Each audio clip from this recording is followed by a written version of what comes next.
Welcome everybody to the halftime show of Baylor UConn. I am your host Kmart. What a rough weekend for me last. But hey, that's why we're going to college basketball now. But I guess this show is about college football championships. We're gonna kind of give you the lay of the land, give you our best bets, what we're looking, what we might bet, what we have already bet. We got Chaz Ball with us as well. You should have seen him. He was just cleaning his pool. It's pretty cool.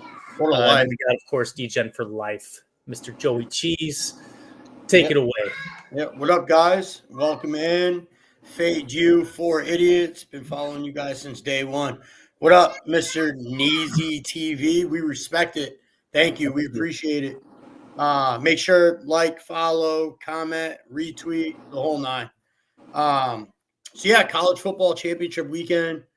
Cannot believe the season is almost fucking over. Like, where did college football go? Dude, before we get into these championship games, am I the only one that thinks Alabama does not deserve a seat at the table? I have a rant loaded for how bad that fucking pick is. Oh, man, I'm so mad Alabama's going to get in. Dude, I am rooting for Clemson to smash SMU, just hoping that maybe Alabama doesn't get in. Let's hear it. Chaz, let them have it before we get into these games. So first of all, the reason that Alabama is getting the opportunity to get in is because the fucking ESPN network owns the contract for the SEC football programs. So they're doing everything they can to get the biggest programs in. That's the part that, the secret that nobody really wants to spend too much time talking about on television. They have no business being ranked ahead of Ole Miss. They have basically the same wins as Ole Miss does. Ole Miss played a stronger strength of schedule. They have a greater point differential. I mean, they certainly don't have the best. Ole Miss has the best win for the three lost teams versus Georgia, without a doubt. Yep, and when it comes to worst loss, you can't get a worse loss than fucking OU 24-3. That's horrendous. So Alabama has absolutely no claim to get into the playoff as far as I'm concerned. And it's just completely dishonest to put them in. There's really a case to be made for Miami too. Miami doesn't have a lot of great wins, but they do have one less loss. They also have the number one scoring offense in college football. Yeah. I mean, yep. I would have put both of those two teams in ahead of Alabama. And just for the record, I just want it on record. I personally would let Oregon State in over Notre Dame. I just want to let that be known. All right. But yeah, I mean, that's enough. We'll do the college football playoffs next week. College football playoffs start December 20th, Friday the 20th. I'll be out for the opening round games somewhere around Boston. But yeah, let's get into Friday's games. We got two on the slate for Friday. Both 8:00 Eastern. Oh yeah, we're not going to talk about Jacksonville State. We're not getting into that game. No one here has an opinion there. Let's jump right into the AAC Championship. Tulane going to West Point to play Army. Tulane opened as 6-point favorites. See, it's down to 4.5 pretty much across the board. Tulane comes into this game 7-1 in the AAC. No secret here. Army's 10-1, 8-0 in conference play. Kmart, why don't you start us off here? I know you have a little bit of an opinion here. I mean, no real side. Like, I've watching the line, like you said, -6 down to -4 action. Pretty split, 55-45 in favor of Tulane, so it doesn't really, to me, it's more like the books are trying to make you chase the money. So, like, if I were to play this side, I don't know if I'm going to. Like, it would be Tulane. I might, like in the UConn game, if they get down early and I get some really good odds, I'll probably throw it at it. But pregame, I really don't see myself getting involved here. It's just I honestly have no interest in the game. Like, I don't give a fuck to watch it. Yeah. Well, I saw some interesting stuff here I wanted to talk about before Chaz gives his opinion here. I think we all kind of align for the most part. It would definitely be Tulane or pass for me here. There is a chance I get to the window with them. Haven't yet. Tulane is 5-0 against the spread. Their last 5 on the road. More or less a road game, a neutral site. They are not at home, so I consider that a road game no matter what. But freshman quarterback Menza has been pretty good. Kid's like 66%, 2,600 yards, 20-5 TD INT ratio. The numbers are pretty decent. The one thing that did catch my eye that I wanted to make sure I pointed out, Brad Powers tweeted it earlier in the week, and it is fucking wild.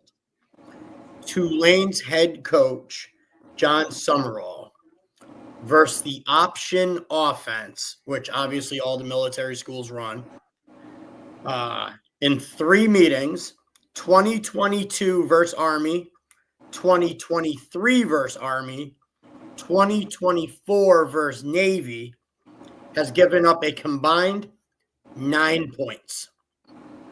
9. And that includes a 35-0 shutout of Navy this just a couple, what was it, 2 weeks ago, November. It was November 16th. They blanked Navy 35-0. So I mean, I expect a good defensive game plan from Tulane. I think Army struggles here. The game being in West Point is what is holding me back a little bit. But yeah, if I do get to the window, it'll be Tulane here. But I have a stronger opinion on the next Friday game. Chaz, where are you at with Tulane laying 4.5 at Army? It's definitely on my playlist. I will for sure play it. It's just a matter of how heavy. The reason being is Army is another one of those teams that, like, they have one way to play. If you shut it down, they don't have a plan B. Anytime they can't push you around on the offensive line and really play smash mouth football, they're just not going to fare well. 4.5 doesn't scare me. 5.5 doesn't scare me. 6 doesn't scare me. I think if Army is competitive and they can play the type of football they want, they probably win. I just don't see it happening. And in that case, I think it's likely a blowout situation just because it's also kind of a little bit of a look ahead, too. I saw Jay Buff put that in the comments. It's a little bit right. I mean, Army Navy's a big game for them. It's probably where Where do you a lot see of the comments? I don't see the comments. You got to be special, man. It's because you're not. It's not because you're not like signed in. Oh, you're like a comments guest. up, Kmart. What are you doing? Yeah, I don't want to toggle them all up. Bring them up. I want to see them. I'm trying to read them. Go ahead, Yeah. Chase. Sorry. I would definitely heavily lean Tulane. I think that's one of the better games on the slate this week. I'm not in love with Tulane's defense necessarily, but that little nugget of a stat you just threw out makes me feel a little better about it. We blocked you. Buff's the best. Man, we go at it on Twitter. He's the best. Yeah, dude, when Brad Powers tweeted that out, I couldn't believe it. I went back and looked, and it wasn't wrong. I mean, they blanked Navy just 2 weeks ago. 2022 Army and 23 Army are literally, I mean, carbon copies of the 2024 Army. Yeah. So, yeah, it's Tulane or pass for me here. But cool, let's move on. We got a couple other games we want to talk about before we get back to UConn Baylor. Just pulling up the lines here. We skipped Western Kentucky, Jacksonville State. None of us had an opinion there. Let's go to the game I have probably one of my larger opinions on. 8:00 Eastern Standard Time, Friday night, UNLV travels to Boise State. Boise is a 4-point favorite at home. I want you two to start this off. This is your guys' conference out west. You guys watch more of this football than I do, but I do. My conference got disbanded, bro. Still your football. I do have a pretty strong opinion here, but Chase, why don't we start with you here? Anything on UNLV, who's 10-2, going to Boise, 11-1, catching 4 points? I mean, not a strong enough opinion for me to really play much. I think Boise State obviously is trying to secure that locked up spot in the college football playoff. UNLV's been surprisingly good this year. I don't know. I guess if I had to pick a side, I would worry about some nerves and some jitters from the Boise State side. But boy, they're tough at home, especially at elevation. I'm probably passing on that game. Fair. Kmart? Man, I really want to find a reason to just nuke UNLV. Oh, good. Like, Let me talk first then. I'm gonna get you to sign the fuck up with UNLV. How about that? All right, convince me. Yeah, so UNLV +4 will be my best bet for Friday. It is probably my best opinion of all the championship games, although I do have another strong one for Saturday. I went back and looked. So Boise laying 4 at home here. Boise went on the road to UNLV back in October and beat them 29-24. Kmart, you listening? I feel like you're not listening. Boise went on the road to UNLV back in October and beat them 29-24. You look back at that game, UNLV went up 14-0.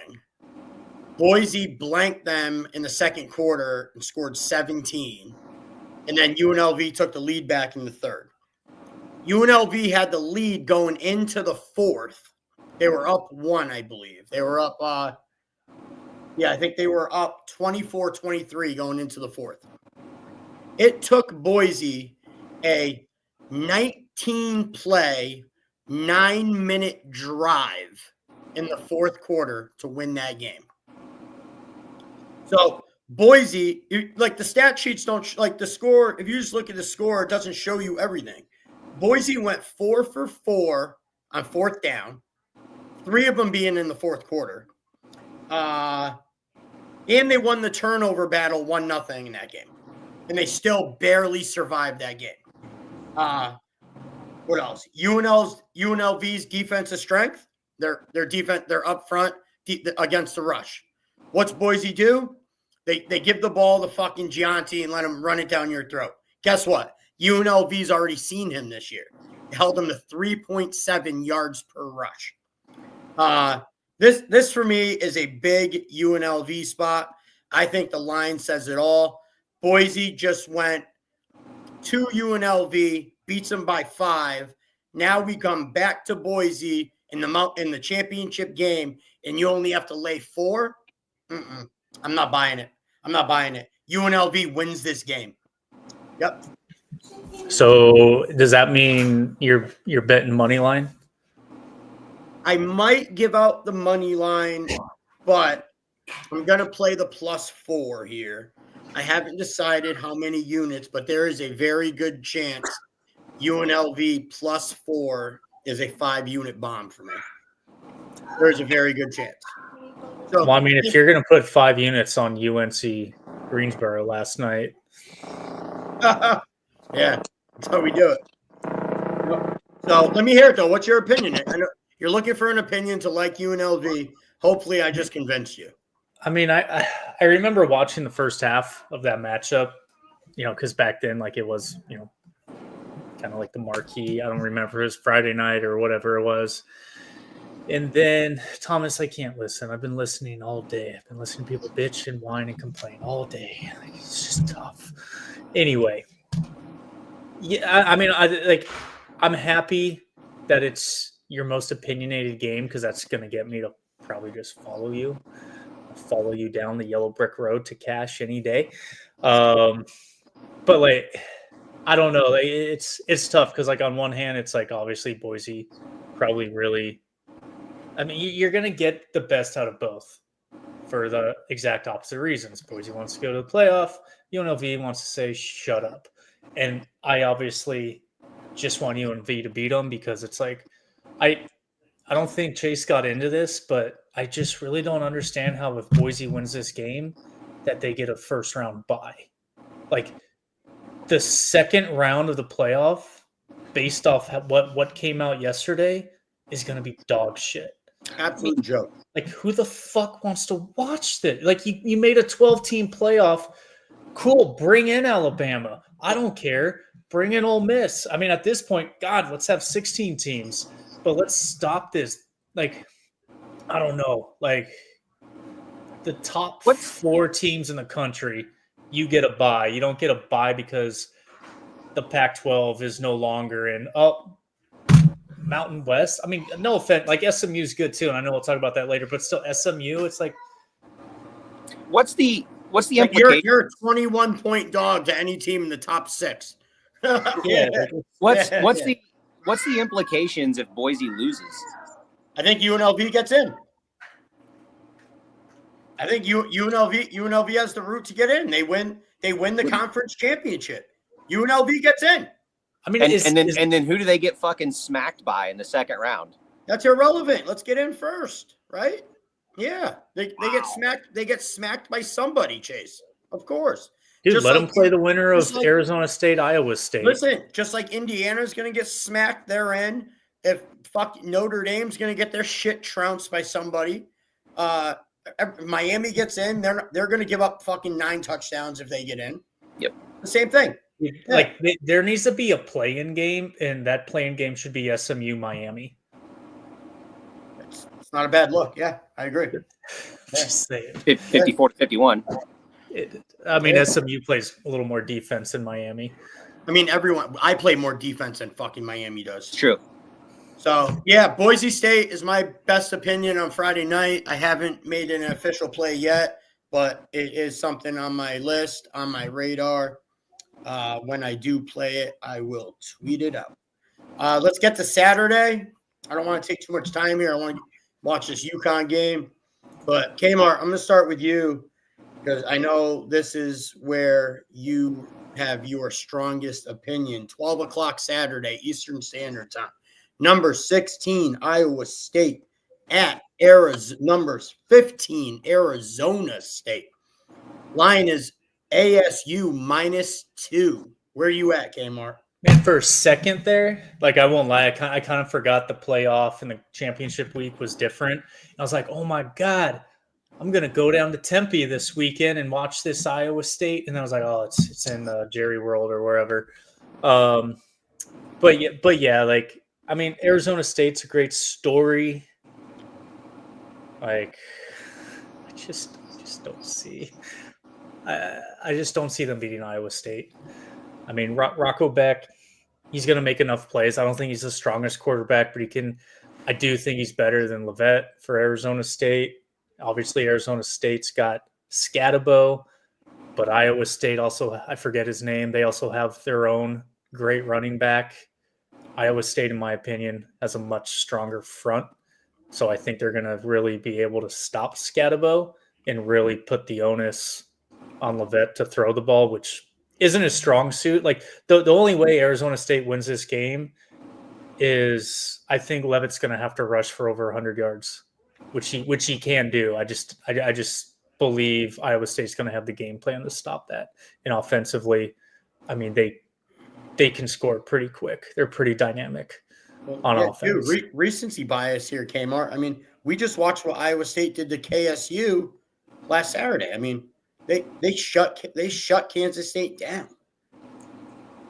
I mean, it's not. I mean, I've been watching both these teams all week. I mean, recency, but last time I truly watched Iowa State was when I was in Green Bay, and they should have lost to Utah. Like they had. I mean, honestly, that was a really weird game. Utah had a special teams touchdown, a defensive touchdown, but still, yeah, they scored like every which way possible. Yeah, except on offense.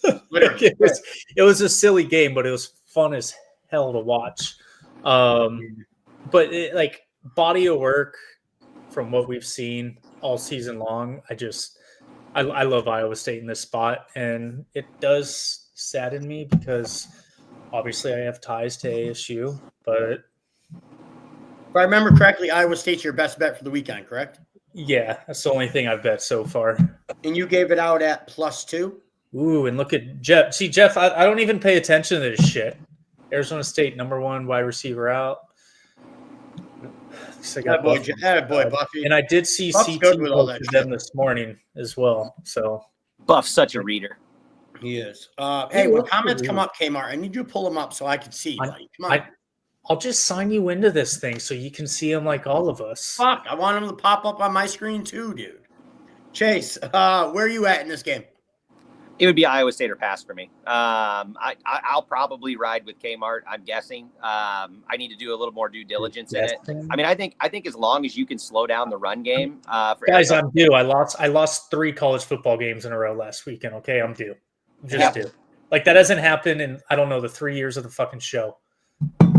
I think as long, I need to do a little more due diligence on Iowa State's defensive line. As long as they can slow down the run game, I think you're going to force Arizona State to throw the ball way more than they want to. And just like Buff said, with their number 1 wide receiver missing, I would definitely lean Iowa State. I'm going to keep it short and simple here. I have absolutely zero opinion on this game, other than I don't think Arizona State's that good. But on the flip side, I don't know how good Iowa State is either. Yep. My strongest opinion here is I believe in Kmart, which would lead me to believe I would like Iowa State. So that's where I'm at here. No opinion. Not a game I'll have money on. I will probably not bet this game. So, yep. So, all right, let's move on. Hey, how about this? After you hit 5 units on Friday night, you can follow me for 1 unit. I mean, that's always a possibility for sure. You know that. It's fine. And after I grow a sack and play it for 3 units, I'll then put even more on Iowa State. Here we go. After we enlarge in the bankroll Friday night. All right, cool. Let's go to the 4:00 window Saturday. Let's go to Atlanta for a rematch of Week 8, the game that I was at and brought the Bulldogs home. Number 5 Georgia, number 2 Texas in Atlanta. Horns minus 2.5. I guess I'll just start it off here. I watched Georgia live in person. Absolutely fucking hose. I thought you left at halftime. I'm the only one. Me and Ham are the only ones that weren't fucked up enough to leave at halftime. But yeah, dude, I watched Georgia absolutely hose this Texas team for 4 quarters. Man, it was so nice because I had an absolute ginormous monster bet on Georgia. So to cash that with ease was beautiful. But I think Texas has turned. I think they've turned a new leaf since that Georgia game. If you watched what they did last week to the Aggies on defense, that front 6 for Texas was absolutely ridiculous. The physicality they played SEC football finally. I think it's really hard to beat a team twice. So I think for me here, the winner of this game gets a bye in the first round of the playoffs too. So like, this is a big game. Like, this isn't like, granted, both teams are in the playoff no matter what, but the winner gets a bye. We watched recently what Ole Miss did to Georgia, made that team look like fucking trash. We saw what Georgia Tech did, took this team as a 20 some odd point underdog, took them to 8 overtimes. Georgia's not a team right now I'm looking to put my hard-earned money on. Like I said, watching what Texas did to the Aggies last week, I expect Texas to dominate this game, get their revenge, and then I'd be looking at Georgia come playoff time. But as far as the SEC championship goes, it would be Texas minus 2.5 or pass for me. There is a possibility I get to the window with Texas, but as of right now, the opinion's not strong enough to put my money on it. Chase, where are you at here? Yeah, I mean, I kind of agree with most of that. I hate to oversimplify games, but I think, one, you've got Texas obviously coming off a bad loss to Georgia at home. They're gonna look to be sharp coming out. And I think the other thing is if you just want to boil this down, you got a really experienced quarterback on the Texas side of the football. Carson Beck has been mostly garbage, even in the games that they've won. Glimpses of making a good pass here or there, but also turning the ball over, way too often. I think I get a much more mature quarterback on the Texas side of the football.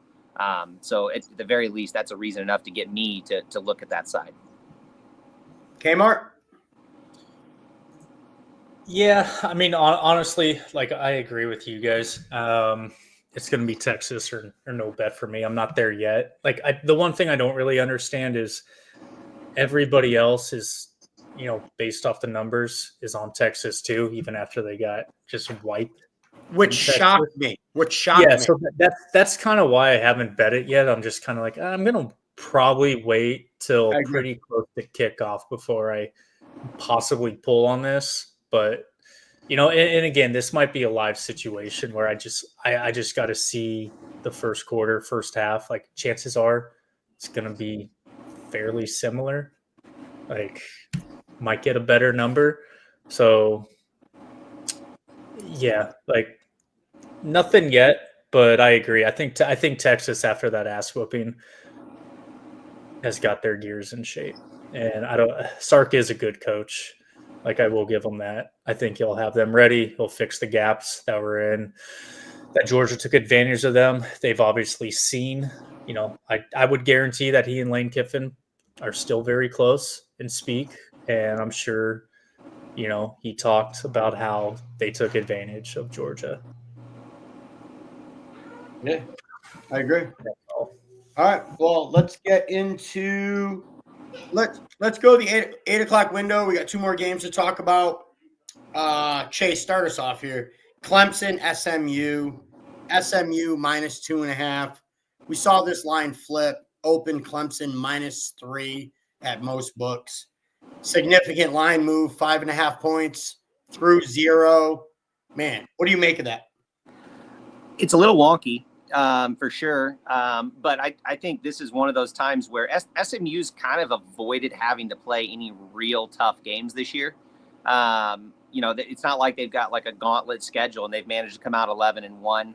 On games like this, I always really worry just because I know how the recruiting works. Clemson's going to be a lot bigger.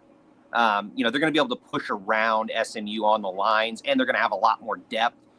So even if they do have an injury or two, they're just going to be a bigger football team as a general rule of thumb. Because of that, in big games, it's usually about who makes fewer mistakes, not who really outperforms the other. I would lean towards the team that I think is going to have a better chance of having a strong ground game in Clemson. That's definitely my initial lean, but I haven't placed a dollar on it yet. Man, it's so hard after Clemson fucking killed me last week for South Carolina. I had full intentions before these lines came out to place a boatload of money on Cade Klubnik and Clemson here. That line move really scared me, dude. It scared me enough. Well, that's one more thing to talk about. Cade Klubnik I was so low on him coming into the year. Dude, he has looked great the last 6-7 weeks. It's that red zone pick. I don't know if great's the word I would use, but he's looked pretty good. Yeah. He's looked a hell of a lot better than he was. It was hard to look a lot worse. Yeah. You know what I mean? Yeah. I mean, yeah, there was a little run there where Clemson was absolutely beating the fucking piss out of everybody for a couple weeks stretch. Yep. But yeah, I mean, we all know this SMU team could score. I agree with, the points Chase made here. Clemson's going to be the bigger boys here, the more polished football squad, I believe. There's not a scenario where I ever bet SMU here, but I'm just not quite sure I can get to the window on Clemson yet. And, just full transparency, I thought Clemson was going to be my best bet going into the weekend before these lines came out. And it just goes to show, minute by minute, things change. As of right now, I don't have a dollar on it, and I don't see myself betting it. If I do, it'll be a simple follow of you guys. Kmart, opinion here. Yeah, I mean, I side with you. That line flip, it's very concerning because I would give the edge to SMU offensively. Just I think they're more potent, but they're more volatile too. Clemson, you kind of know what you're going to get. It's can Klubnik not do what he did last weekend against South Carolina? Take the points. I like the aggressiveness, but in a game of that magnitude, I don't know. So that's kind of shaken my trust, a little bit. But defensively, I mean, I think Clemson's going to be able to stop them, just as much. I think it's going to be a defensive battle, but I don't really have much, on this. Apart from that, I really want to back Clemson, and looks like the majority of bets are on SMU. The line flipped, so that's kind of telling us, to still bet Clemson.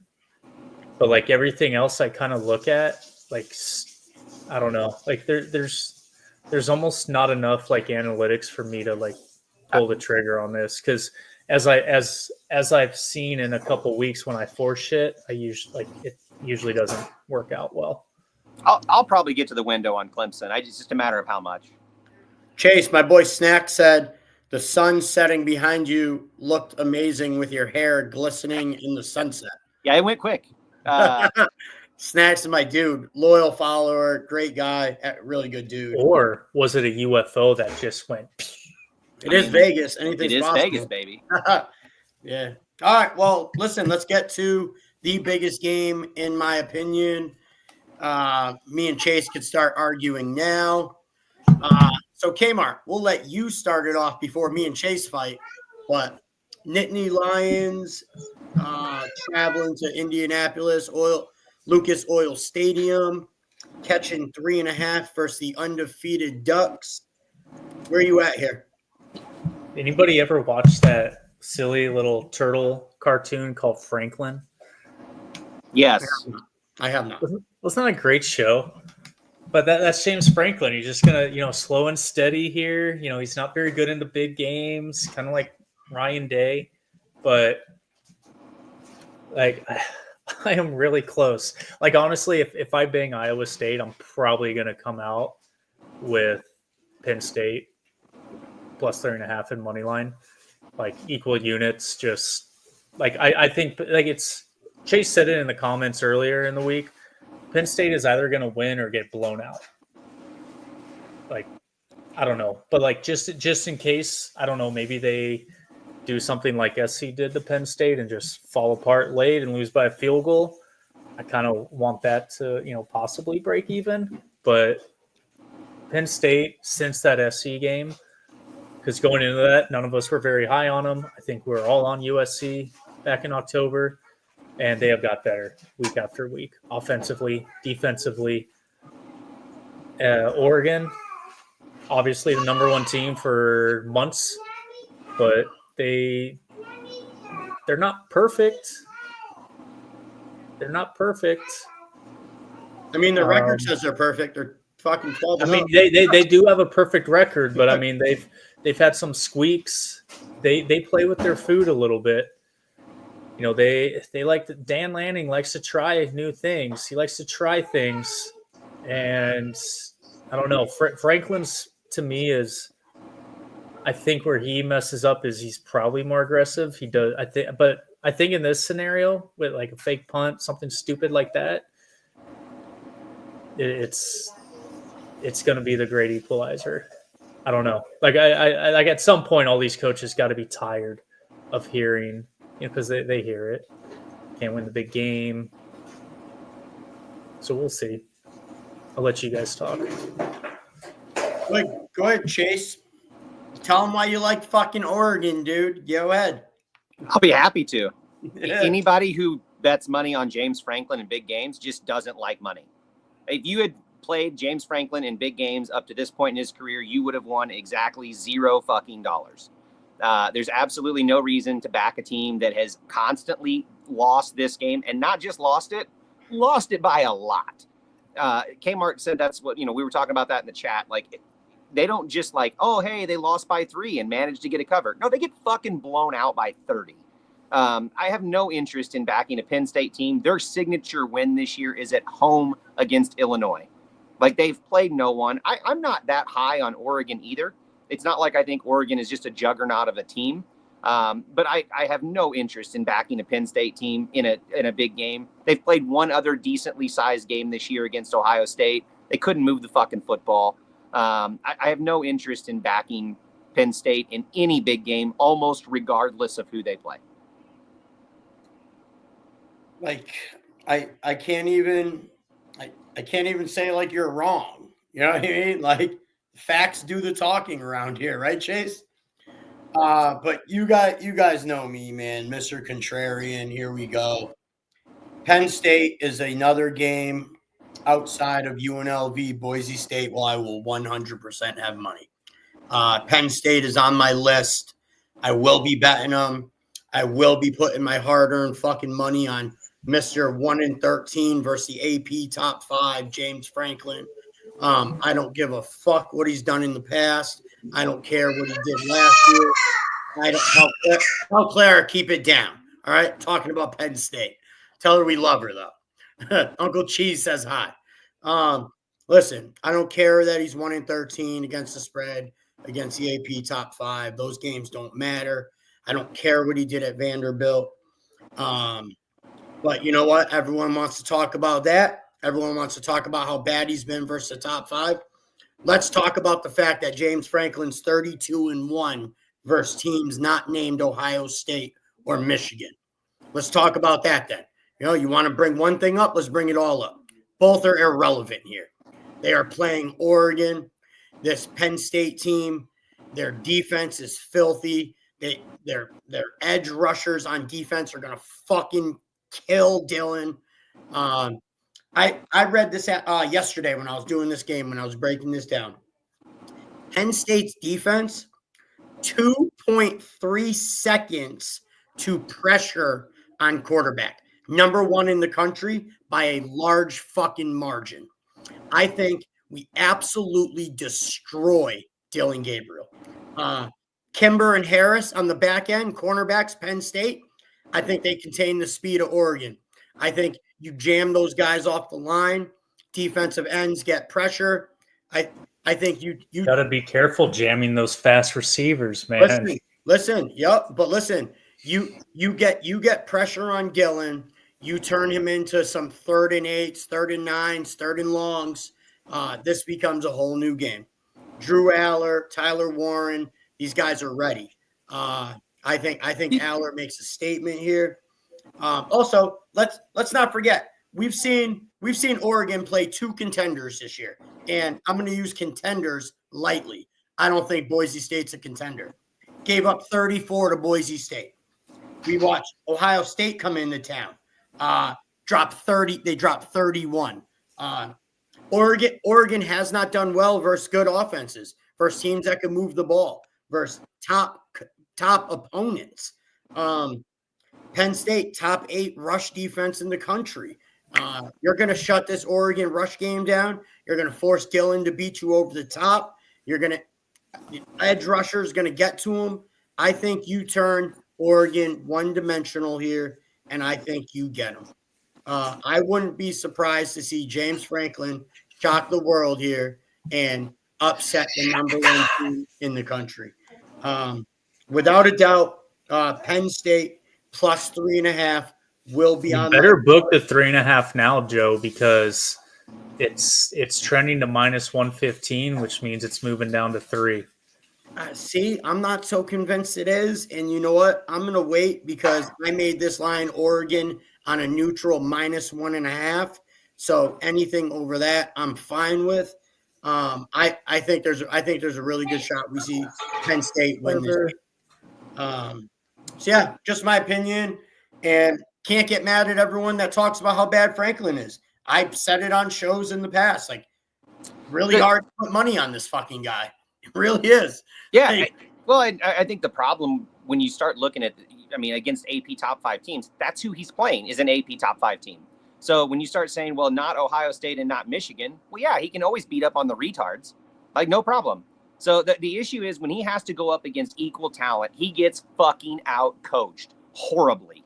And so, there needs to be an autopsy done on how he had one good season at Vanderbilt and has managed to stay at Penn State this fucking long. I don't understand how this has happened for this long. My argument there, Chase, is the same thing with Ryan Day at Ohio State. Who replaces him? Who replaces him, though? Fucking a scarecrow. Anybody.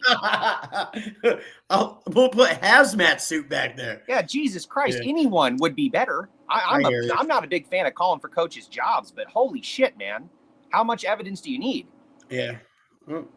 Well, listen, I mean, that's why we play the football games. That's why we get what we get. Fade you, 4 idiots, my boy Kmart, my guy Chase. We'll be back next week after next for the playoffs. And, hopefully we cash some tickets. The boys will post our official bets when made. Kmart already posted Iowa State. So when we play them, you will get them. But you heard it here first. You got where we're thinking, what we're gonna do. So everyone that tuned in, guys in the chat, thank you. Buffy, can't wait till Notre Dame gets blasted. Love you, brother. All right, but yeah, for Fade You, we're out. Everyone have a good week. We'll see y'all next week. Go UConn. Let's go Huskies.